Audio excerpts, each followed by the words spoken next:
I was an actor since I was 15 years old. And in New York, you were just an actor, so that meant that in New York you could go to the theater, you could do a commercial, you could do a radio commercial, you could do an on-camera commercial, you could sing in a nightclub, you could take class all day, and you were just called an actor. So I did a lot of radio commercials and television commercials and plays, et cetera, et cetera. And it wasn't until I came to Los Angeles that I was called something, voice actor, because I had done My Little Pony in New York. But I'm not a man, I'm a dragon!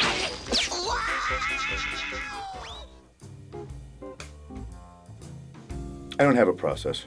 The only thing I really do process is digestion and the outcropping of that. That's, to me, is a process. I don't think acting is a process. I think you either act or you don't act.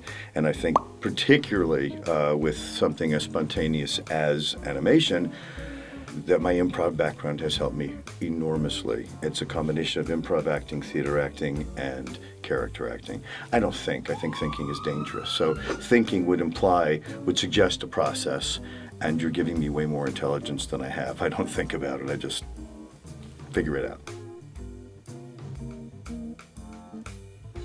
My acting absolutely informs directing because I have a shorthand with actors and a language that I feel I would want also to be used on me.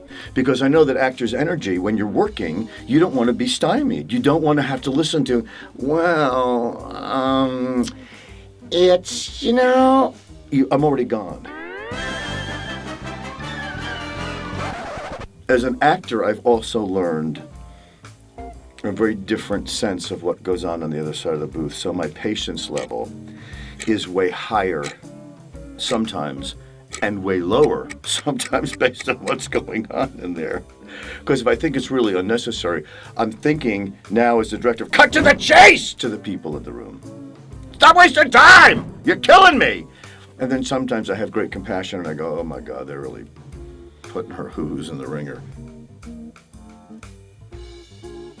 When I was in the theater, one of the best parts was I got an immediate response.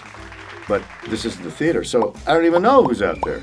I don't even know when or where, unless I go to a convention, that it's landed anywhere, which is lovely when it does. It's so gratifying 2 decades later, 3 decades later. But in the actual work itself, it's just gratifying to be able to be useful. God, I love acting. I still love acting. I love it! And I thought, oh, I'm so glad I can still feel this. Because I have